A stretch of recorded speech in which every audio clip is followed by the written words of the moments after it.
Welcome to RoadflyTV, your latest automotive fix from RoadflyTV. Welcome to RoadflyTV. I'm Jessie Lang, here to tell you everything you want to know about the 2010 Hyundai Tucson. A major departure from the previous model, the new Tucson is restyled inside and out. It has more power, class-leading fuel economy, and enough interior amenities to take on the competition. It's got a dramatically sculpted exterior panel, which people seem to love or hate.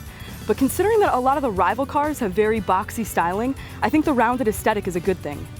It's about 3 inches longer and 1 inch wider than the previous version, but at just over 3,200 pounds, it's lighter than its competitors. Yet it still has more interior room than the Nissan Rogue and the Ford Escape. It's got a 2.4-liter four-cylinder engine, and it gets 170 horsepower and 163 pound-feet of torque. One of the Tucson's strengths is its diverse cargo carrying capabilities. When you drop the 60/40 rear split seats, you've got 55.8 cubic feet of space back there, which is big enough to hold several bicycles.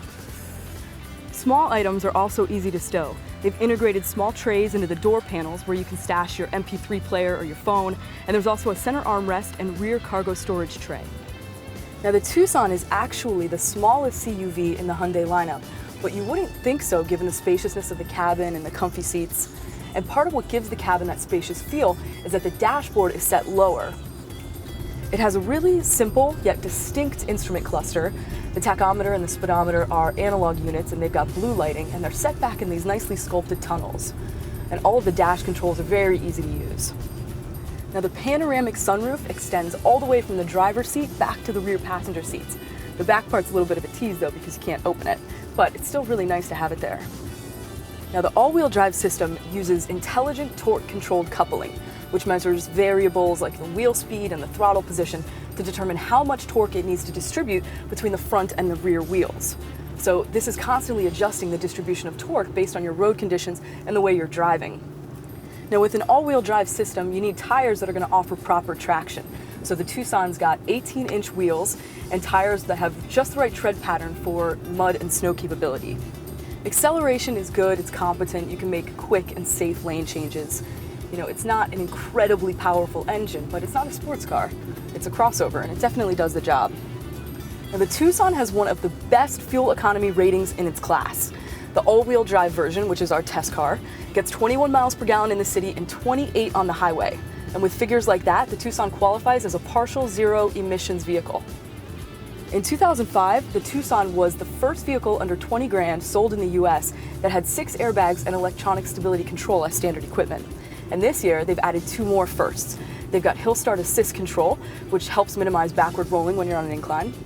And they've also got a downward brake control system, which helps you maintain your speed and control over your vehicle when you're on steep descents.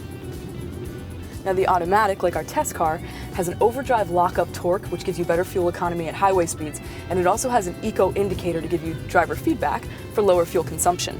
Now, I've been trying to keep it in the eco range while driving this week, and what I found was that actually sometimes I had to go slower than the speed limit in order to keep it there. Now, the 6-speed automatic transmission includes Shiftronic.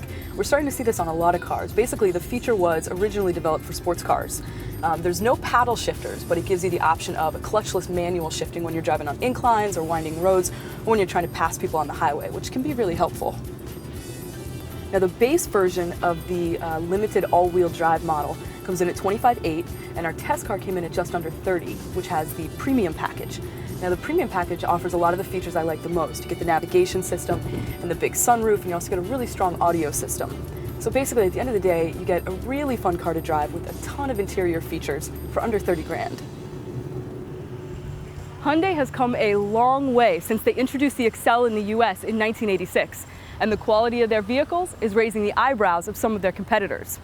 Offering a big value in a small crossover with a class-leading warranty, the 2010 Hyundai Tucson deserves a second look. That's all today for RoadflyTV. I'm Jessie Lang, and I want to hear from you. Rate our videos, send us your feedback, and join the Roadfly family by subscribing to our channel. RoadflyTV, the internet's best resource for buyers, sellers, and owners like you.